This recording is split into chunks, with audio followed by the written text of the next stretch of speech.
Howdy, y'all. Joe Hills here, recording as I always do in Nashville, Tennessee, and today we are going to re-attack that stupid place full of horrible things. Now, I've got with me all the stuff that I need to make several assaults, and I think that I should be more successful than I have been in the past. This is what's known as hubris. Just because I think I should do better does not mean I will, in fact, do better. I've got with me a fire potion and a healing potion. And you know what? This walk is getting quite exhausting. I don't know if I want to have to make this trek every time. If this doubles back on itself, which I believe it does here, I might be able to even just mine through the wall over here. Is this going to be silverfish and make me mad? No, hey, thank you, Ventures. Look, I just saved me some time. It's wonderful what we can do with learning. Whoops. Probably not the best place for that torch. So there we are. We are just creating shortcuts abound. And we are bounding about. Now, I've got an iron pick in the chest, but I want to save it for if I absolutely need it. Okay, so lots of creatures already spawning here. Whoa. Yeah, okay. So there are a lot of mobs over this way. That is less than desirable. I probably do not want to be killed by the mobs. I think that what I'm going to want to do is instead of using the torches, I'm going to want to use the flint and steel and be lighting up as many areas as possible here. Just because that'll also hurt the mobs, and I'll be fireproof, like so. So, you know, this will keep them from spawning with quite the same regularity. Uh-oh. That did not go well. Parts of this plan are less successful than others. So once I've generally got this lit up, I can go ahead and actually start destroying individual spawners, I figure. That makes sense to me, anyway. Just lighten everything up as much as possible. Look at all them creepers taking fire damage. Just the way I intended. Excellent. That's right. Walk through the fire. Where else can you turn? Lots of creepers. Ooh, skellies. Skellies are going to be a pain for me in this. More fires, more fires. Let's light them up. Light it up. The Joe Hills way. Get some torches up on here. Light this that way. Oh, do not want him killing us. Into the lava with you. I hear another skeleton, which is problematic. Destroy some spawners. Hey, destroy some guys that want to kill me. But let's also destroy some of these spawners. The more spawners that we destroy, the less mobs we'll have to kill. That's the way I see it. And if I can say anything about my vision, it's 20/20 on account of all the glasses that I have to wear. So, you know, that's an additional assistance to my eyes. Okay. Let's see, more mobs around here. Probably going to want to eat another fish. We are actually making legitimate progress, I would say. It's slow and it's steady, but it is progress. Fire resistance, we still have 6 more minutes. Oh, no more sword, though. That is probably not ideal. Do I want to go back and grab another sword? Probably not. Let's, in the interim, let's quickly just break as many of these spawners that are still lying around as I can. Creeper up there. It's nice that you get experience for breaking these, but it hurts me that I don't have a way to make a table of... What do you call those tables of fire and might?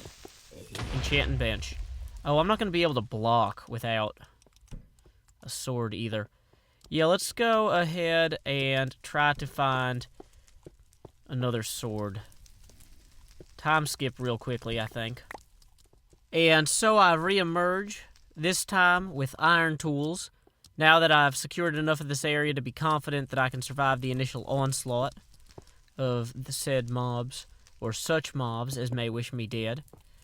Iron tools are wonderful for destroying spawners because they are super shiny, and everyone knows mobs are afraid of shiny things. That's why they don't, spawn during the day when they might, get caught in mirrors and stuff. Oh, another guy there. Probably let's jump across here real quick. Light this up some. Anything we can do to deter spawning is gonna help us here. Lots of fires. Fires hurt mobs. They make Joe happy. So let's retreat back to here before we run out of fire resistance. Okay, I still got 2 minutes left on that. Good to know. Just wanted to do a quick check to be sure. Okay, so these mobs are going to be spawning on the back wall there, which is going to be no good for us. Oh, I'm going to stay on fire forever with this fire resistance potion. Oh, no, I'm not. Good. Thank you, Vetches, for, you know, fixing Dinnerbone's game. That was probably neither Vetches nor Dinnerbone's fault. Actually, yeah, no, it was certainly Dinnerbone's fault, but probably not a Vetches issue. So, oh no, I've only got 2 more minutes of fire resistance. I'm thinking I'm in trouble here. Do I want to just go under the lava? No. Okay, well this is why we have packed ourselves some ready-made adventure kits, and we are going to get back out there. Do they not see me around the corner there? Wow, what exceptionally stupid zombies. Into the lava with you, stupid zombies.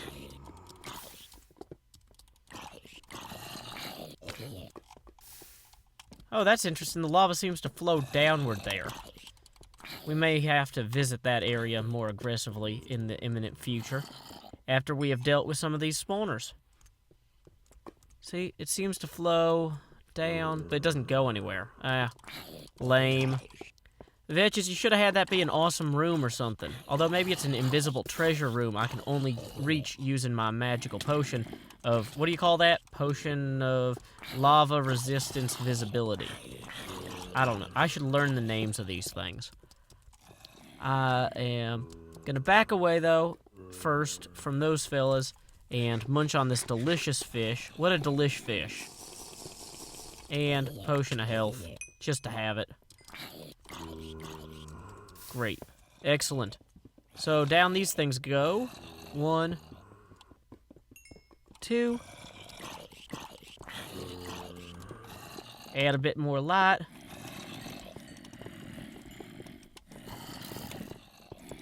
Wow, lots of spawners, lots of creatures. How big is this place? Dang it. And once again, I seem to be trapped and not doing too well.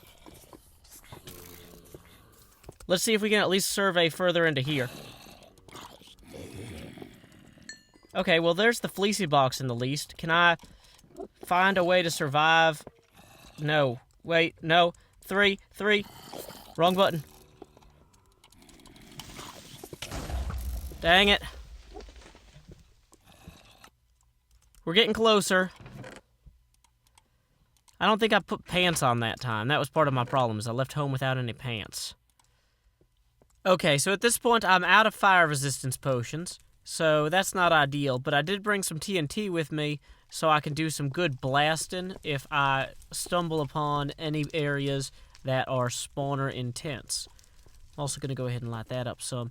Now, I know that the fleecy box itself, whoops, is down back here. So, are these silverfish blocks? They do not appear to be. I'm thinking that my best bet may actually be to try and dig straight through here for the short term to avoid that long walk the other way. And hopefully I won't deal with too many mobs in doing so.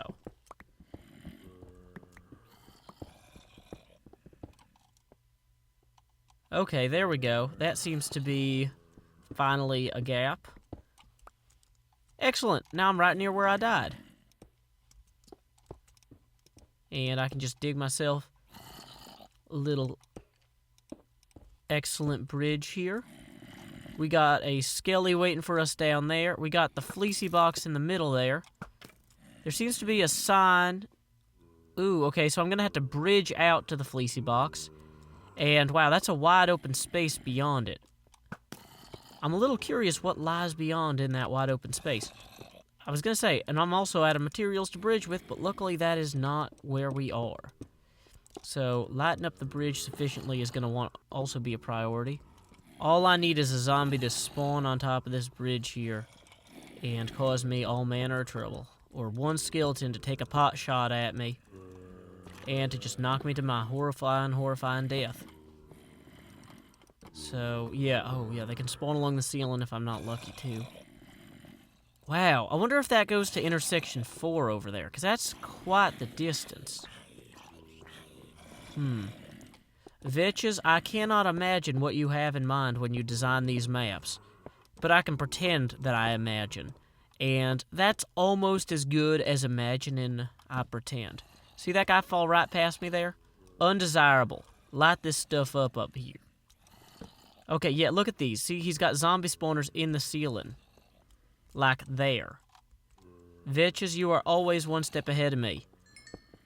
And I'm glad these zombie spawners aren't trapped somehow, because that would make me very, very paranoid. Or verinoid, if you will. So let's go ahead and put one. Oh yeah, those guys are definitely spawning in midair. Remember all those comments that said that zombies don't spawn in midair? Yeah, that's clearly not indeed the case. So, you're welcome. Joe Hills, glad to meet you. There goes one spawner. And there goes another. Shift key, do not fail me now. I have such incredible plans for you. Even more spawners directly above. That is not going to make this any easier. I don't know. Wow, it is raining men. Zombie men. But men nonetheless. Who am I to say that they do not retain enough of their humanity to retain their masculinity? Who am I to determine the addressment of gender after death? I don't think... Oh, this is a different type of stone. But it's not pigment, or it's not silverfish. So that's nice. Thank you, Vitches, for not filling this with silverfish. So I'm going to want to have a bunch of blocks to pick up when I get down there. Can I survive that fall? I'd like to think that I could survive that fall. Uh-oh, did I look at that Enderman? I might have also looked at an Enderman just now. So we'll see how that goes shortly. Throw these here. If I can use one extra block to pick up several.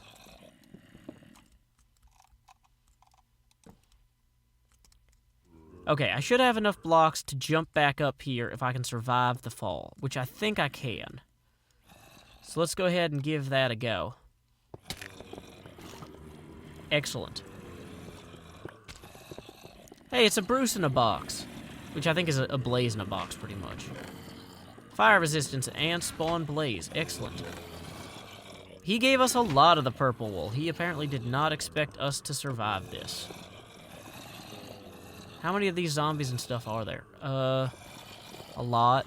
Wow, and they just, apparently, when they're this close to the void, they can't tell the difference and don't, not jump in it to their death. So, that's kind of handy.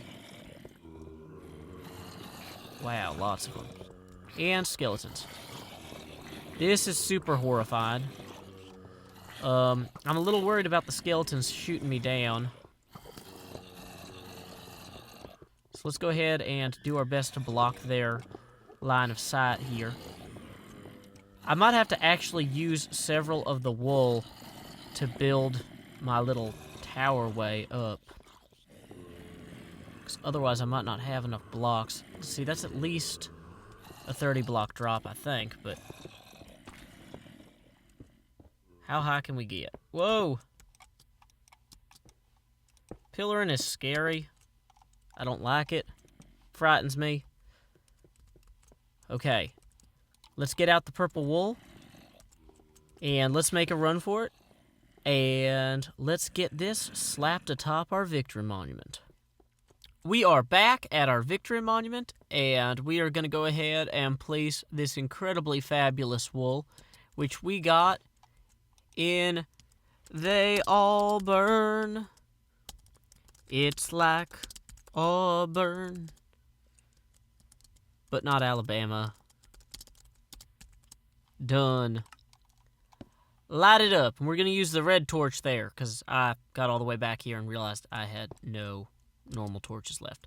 So, anyway, we are making excellent progress on our victory monument.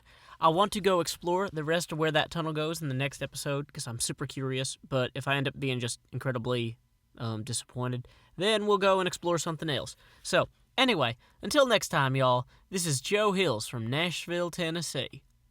Keep adventuring.